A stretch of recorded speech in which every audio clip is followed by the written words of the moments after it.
একবার এইভাবে সুজির হালুয়া বানিয়ে দেখুন, যেমন খেতে সুস্বাদু হয় আর তেমনিও পুষ্টিকর। নমস্কার বন্ধুরা, ওয়েলকাম টু মাই জিমাস কিচেন। এক একজন এক এক রকম পদ্ধতিতে এটা বানায়। আমি এখানে এক বাটির একটু কম সুজি, কাজু, কিশমিশ আর অ্যালমন্ড নিয়ে নিয়েছি। ওই বাটির মাপেই নিয়েছি দুধ। এবার ওই সুজির মধ্যে দুধটা ঢেলে দিলাম, দিয়ে খুব ভালো করে মিশিয়ে স্পুনের সাহায্যে মিশিয়ে নেবো। সমস্ত দুধটার সঙ্গে যখন সুজিটা মিশে যাবে তখন এটাকে আমি এক সাইডে রেখে দেবো। এই দুধ দিয়ে সুজিটা বানালে এর স্বাদ কিন্তু অসম্ভব সুন্দর খেতে হয়। ওই বাটির মাপেই আমি হাফ বাটি মতো চিনি নিয়েছি। চিনিটা আপনারা আপনাদের পরিমাণ মতো নেবেন। আমি এখানে 2 টেবিল স্পুন মতো ঘি দিলাম। একটু ঘিটা বেশি থাকলে না খেতে ভালো লাগে। এর মধ্যে এবার কাজু আর অ্যালমন্ড আর কিশমিশ সমস্ত একসঙ্গে দিয়ে ভালো করে নাড়াচাড়া করে যখন দেখবেন হালকা একটু ভাজা হয়ে গেছে, সুন্দর একটা গন্ধ ছাড়ছে, তখন এগুলোকে আমি একটা বাটির মধ্যে উঠিয়ে নেব। আমার সমস্ত ওঠানো হয়ে গেছে। ওর মধ্যে আবারও 2 টেবিল স্পুন মতো আমি ঘি দিয়ে দিলাম।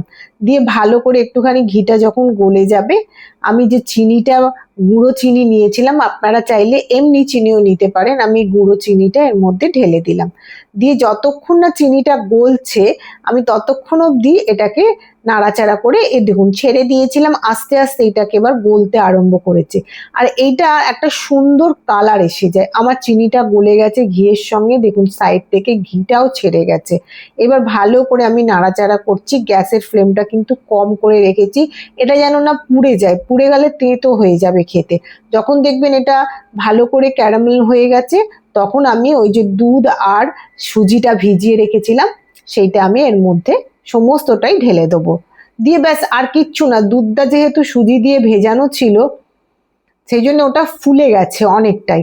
এবার ভালো করে চিনি আর ঘিয়ের সঙ্গে মিক্সড করব। অসম্ভব সুন্দর খেতে হয়। আর এটা আপনারা গরম অবস্থাতেও যত ভালো লাগবে খেতে, ঠান্ডা অবস্থাতেও ঠিক ততটাই সুস্বাদু লাগবে। দেখুন আমার মোটামুটি সমস্ত মিশিয়েছি। ওপর থেকে আমি একটুখানি ছোট এলাচের গুঁড়ো ছড়িয়ে দিলাম, দিয়ে আবারও ভালো করে মিক্সড করে নেবো।